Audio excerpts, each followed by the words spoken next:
Hello everyone, this is SMD Mazharul Haq, Assistant Professor, Electricity Department, ISL Engineering College. I am dealing the subject utilization of electrical energy, and today's topic we will see about DC series motor, AC series motor, its induction motor and desirable characteristics of these things. So let us begin. What is a DC series motor? So from the construction and operating characteristics of the DC series motor, it is widely suitable for traction purposes. So this series motor is suitable for a traction purpose because of its characteristics only.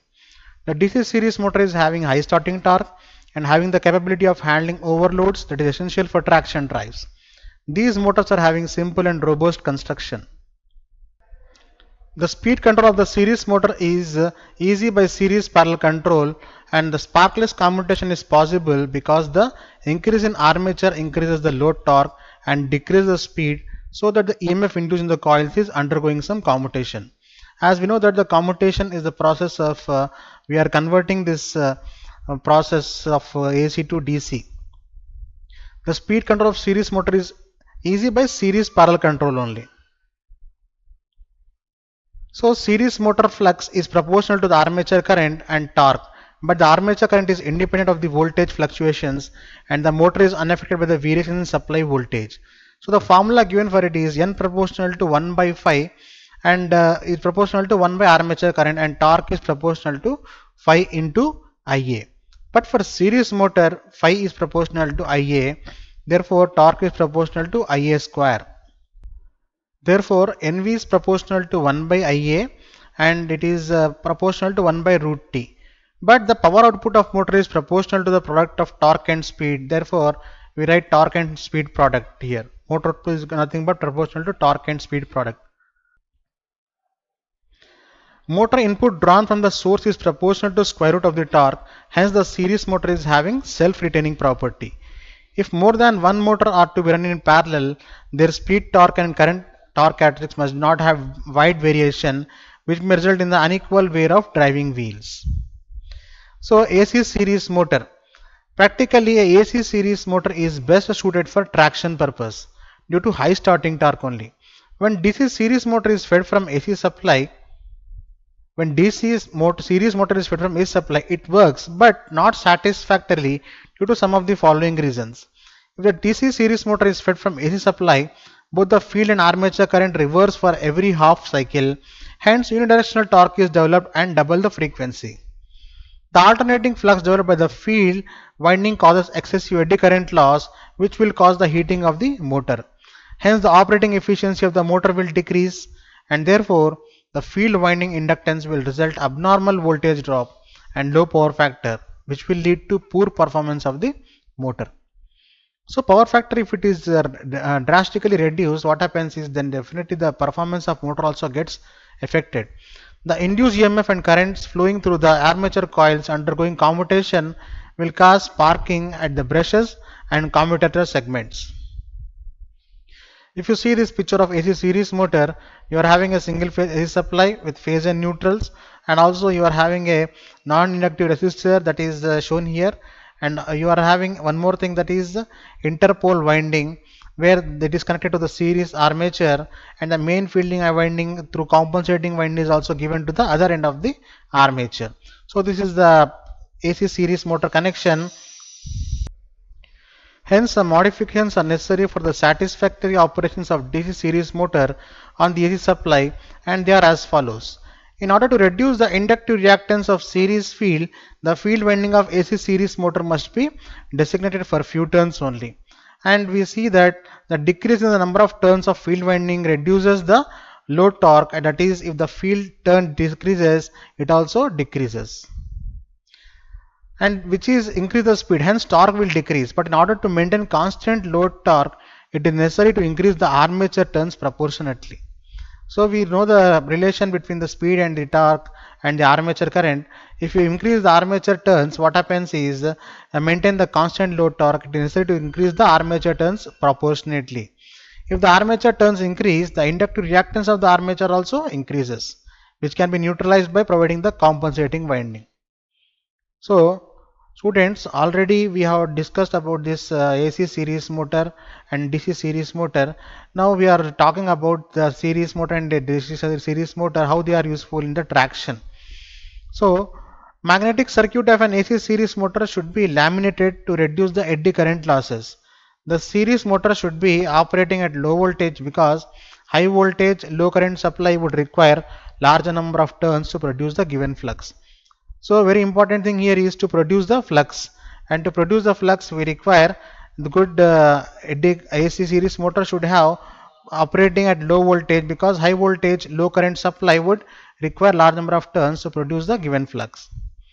The motor should be operating at low frequencies. One of the condition is motor should be operating at low frequencies because inductive reactance is proportional to the frequency, and the lower frequency the inductive reactance of field winding decreases. The operating characteristics of the AC series motor are similar to DC series motor. Weight of an AC series motor is 1.5 to 2 times that of a DC series motor. Operating voltage is limited to 300 volts and they can be built up to the size of several hundred kilowatts for traction work. At the time of starting operation, the power factor is low. So, for a given current, the torque developed by the AC motor is less, whereas compared to the DC motor. Thus, a AC series motor is not suitable for suburban services with frequent stops and preferred for mainline service where high acceleration is not required here. So as we discussed students about the characteristics, speed time characteristics and the curves of different mainline service and suburban service where we are using this AC series motor. So AC series motor characteristics are not suitable for suburban services because these AC series motor has different characteristics which are not suitable for the suburban services with frequent stops and preferred for mainline service where high acceleration is not required. Now we will study about the three-phase induction motor. What is a three-phase induction motor? The three-phase induction motors are generally preferred for traction purpose only due to the following advantages. What is a three-phase induction motor? A three-phase induction motor is the AC motor, and it is the AC motor which operates on the AC supply, and this induction motor obeys the Faraday's laws of electromagnetic induction, and therefore these points are given here which will tell about the three-phase induction motor. That is, it is having a simple and robust construction, trouble-free operation, the absence of commutator, less maintenance, simple and automatic regeneration, and high efficiency. These are the things of a three-phase induction motor. The three-phase induction motor also suffer from the following drawbacks. These are the drawbacks which are suffered from the three-phase induction motor, which is having low starting torque, and it is difficult to employ three-phase induction motor for a multiple unit system used for propelling a heavy train. Because the induction motor have a low starting torque, we cannot have the propelling of a multiple unit system. So this three-phase induction motor draws less current when the motor is started at low frequencies. When a three-phase induction motor is used, the cost of overhead distribution system increases, and it consists of two overhead conductors and track rail for the third phase to feed power to the locomotive, which is a complicated overhead structure, and if any person comes in contact with the third rail, it may cause a danger to him or her, and this should be prevented. This drawback of the three-phase induction motor can be overcome by employing a system called Kando system. In this system, single-phase supply from the overhead distribution structure is converted to three-phase supply by using phase converters and is fed to a three-phase induction motor. The speed controller of induction motor becomes smooth and easy with the use of thyristorize inverter circuits to get variable frequency supply that can be used to control the speed of three-phase induction motor. Nowadays, by overcoming the drawbacks of three-phase induction motor, it can be used for traction purpose. So, linear induction motor, it is a special type of induction motor that gives linear motion as in case of conventional motor. In case of linear induction motor, both the movement of field and the movement of conductors are linear. So, we see here about this thing. So linear induction motor, here the secondary and the primary are shown short single primary, and here it is having a ferromagnetic plate, and we are having a three-phase primary here, and the secondary is shown like this. for a linear fed induction motor. This is a three-phase primary and here three-phase primary.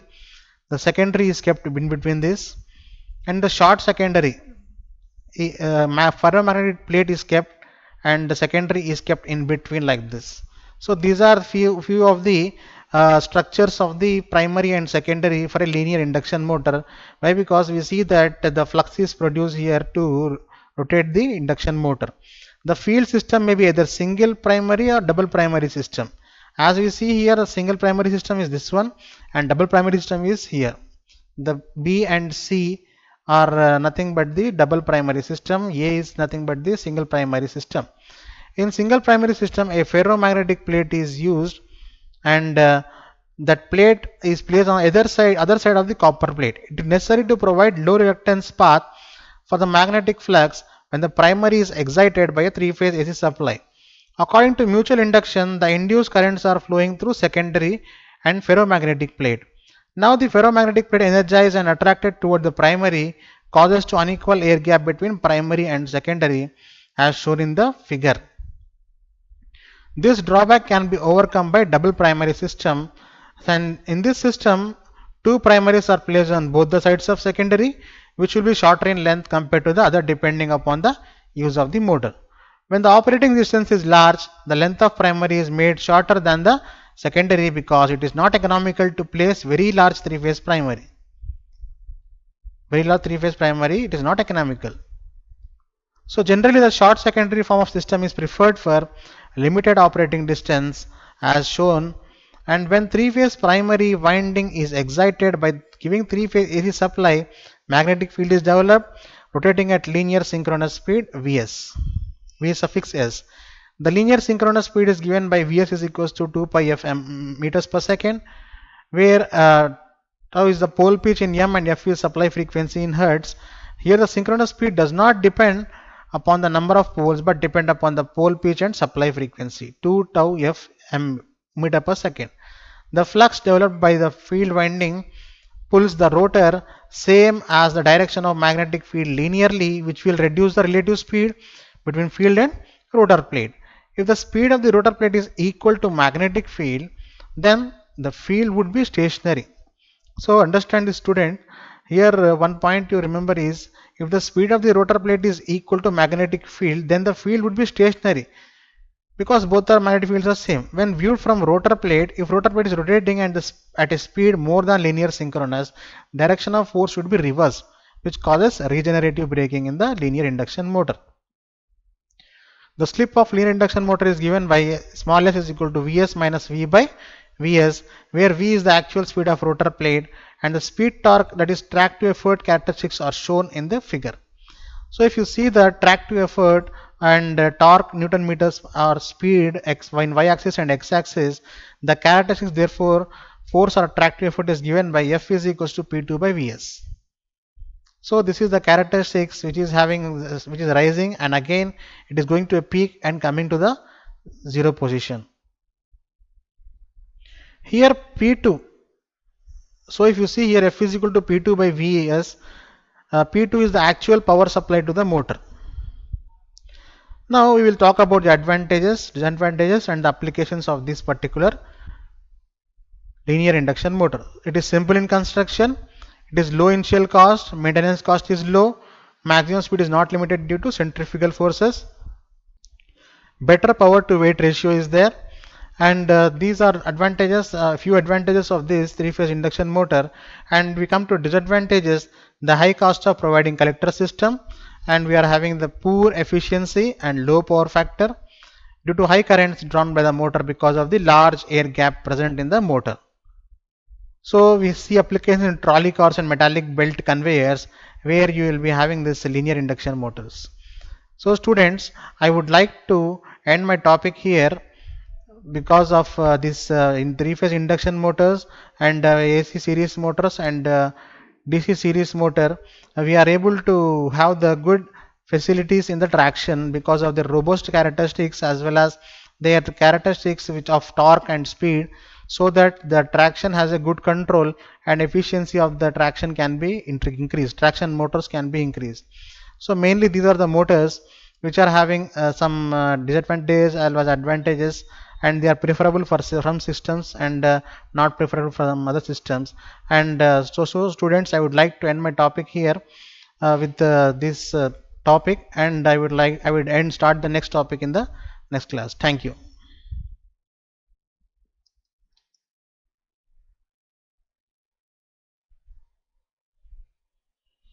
Of electrical energy. The previous class we have seen about the DC series motor, as well as we have seen the induction motor and AC series motor, and to the continuation of it we are having this one DC motor series and parallel control, as well as shunt bridge transition. What are these things? We will have a look at now. Here two identical motors are coupled together mechanically to a common load, and two speeds at a constant torque are possible in this method, one by connecting the motor armature in series and the other by connecting them in parallel. When connected in series, the terminal voltage across each motor is V12, whereas when they are connected in parallel, it is V. Thus, the armature control of speed is achieved by this particular method. Here we are having series parallel speed control of a series motor, where you are having a case of constant load torque. You will be having these two motors connected in series, where you will be shown here the armature current is flowing into the armature, and in the parallel you can see the armature current is IA in one motor, and in other motor the IA is flowing. So altogether the current gets summed up here. So it is 2IA shown. It is 2IA shown here. So we can see that these are the field windings here, and these are connected to the armature. These are the field windings that are connected to the armature. So here you can see that these two field windings are having a parallel connection. At this cursor point you can see that there is a point here where you are showing the parallel connection of the field winding.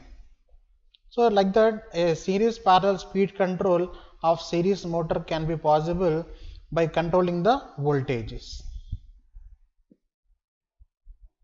Now in this figure, A and B gives the connections for series parallel speed control of two identical series motor. Now as I said that these figures are very clearly explained here, that you are having two motors that are connected in series, as well as these two motors are connected in parallel.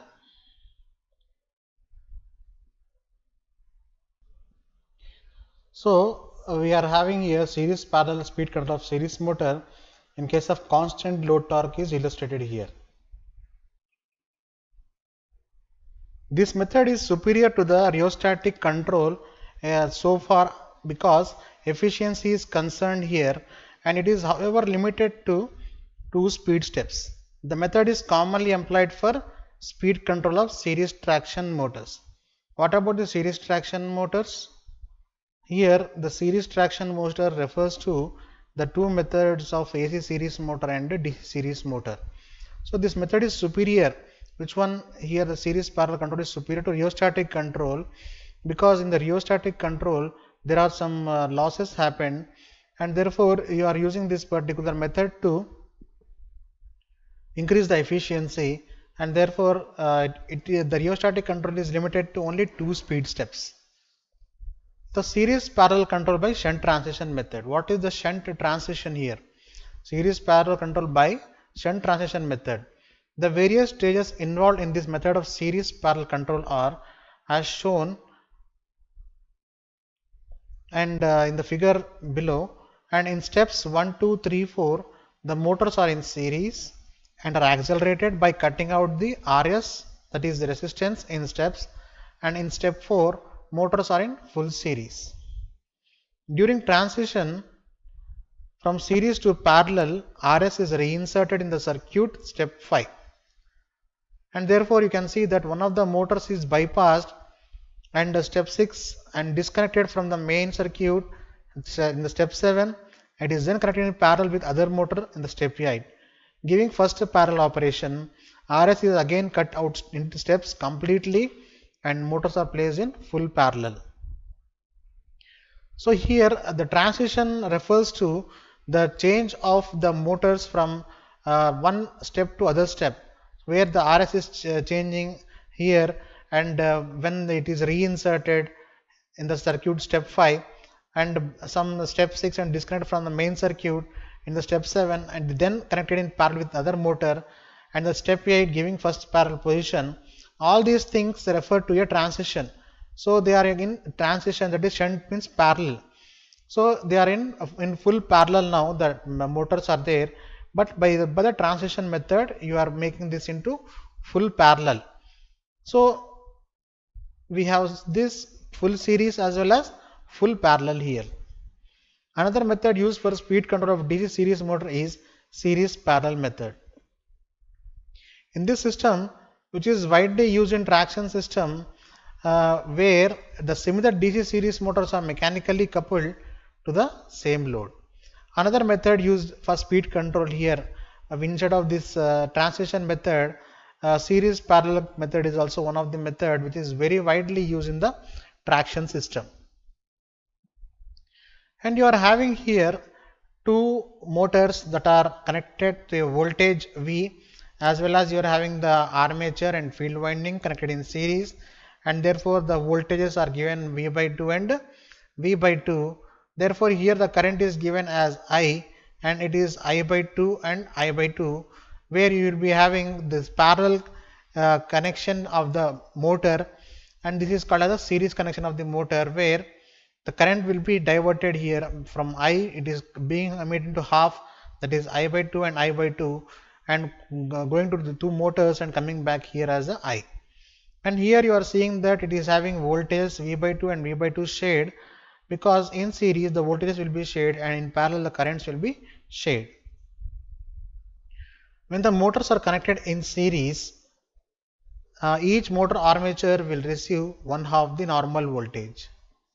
So when motors are connected in series, each motor armature will receive one half the normal voltage, therefore the speed will be very low.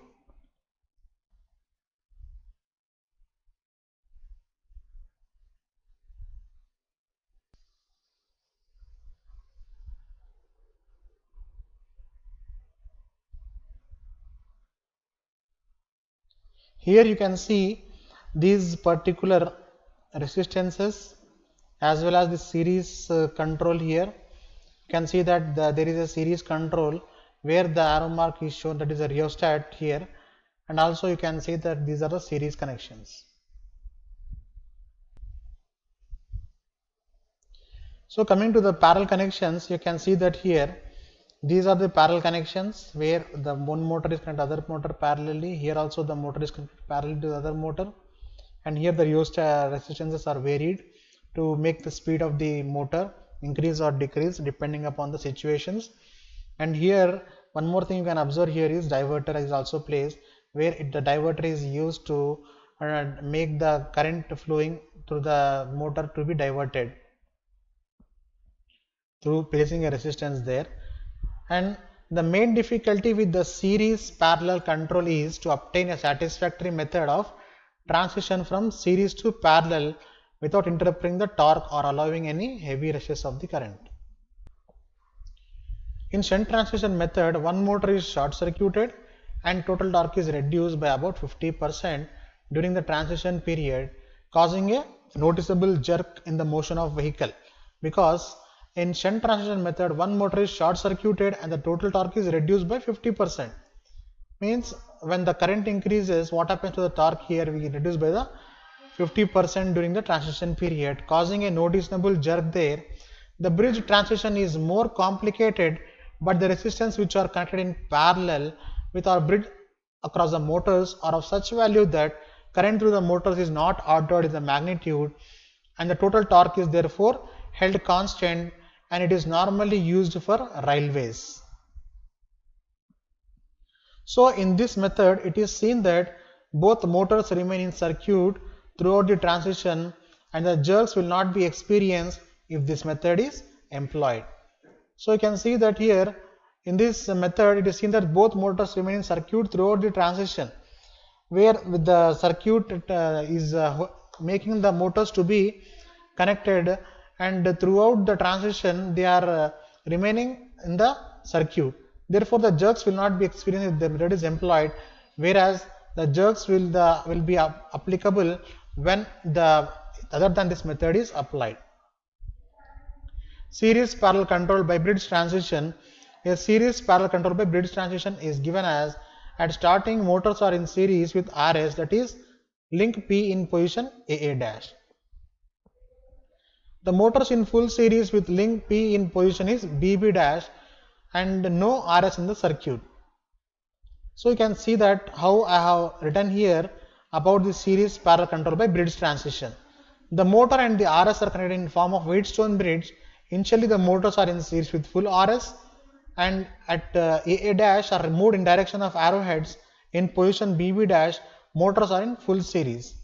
And here you see that this is AA dash and BB dash shown here, AA dash and BB dash, where this is B and C figure, where you are having A, B and A dash, B dash here. So you can see that whatever we have discussed will be happening here, where AA dash are moved in direction of arrowheads in position BB dash, motors are in full series, and with this picture we can analyze that one. In transition step, the RS is reinserted. In first parallel step, link P is removed and motors are connected in parallel with full RS as shown in figure. Advantage of this method is that the normal acceleration torque is available from both the motors throughout the starting period. Therefore, acceleration is smoother without any jerks, which is very much desirable for the traction motors. Which doesn't have any jerks. So these type of transition methods are very much helpful in making this motors connected and having a jerk free transition, where the speed of the motor will not get affected and the acceleration remains throughout the torque as constant. Whenever the speed is varying and the torque is also varied, we see some jerks happen. So if you want a smoother acceleration without any jerks, this must be the desirable thing that is to be applicable for the traction motors. So students, here in this topic we have seen about the things that are very much essential for the proper movement of the traction motors, for a smoother acceleration as well as for having a good transition without any jerks, as well as we have seen that the efficiency also has a matter here, because the other controls, conventional controls, are not that much of beneficial for this type of motors. So these things are discussed now. We have seen the transition, how it is done, and the series parallel control by bridge transition, as well as we have seen about the series parallel control, and with the figures we have explained about the DC series motor, how they are mechanically coupled to each other. And these series parallel controls, why they are that much of useful in traction means they are concerned about the efficiency, and these DC motors can be used in both series parallel, and the speed control also is very easy for this type of motors. So we have seen the series parallel control by shunt transition method. Once again we will see this, and we have seen about the pictorial diagram of that, and also the positions of the transition. We've seen that the resistance control, series parallel resistance control, and whatever the difficulties that are being happening during this process also we have discussed. So in the next class we will like to discuss about the some batteries, SMF batteries.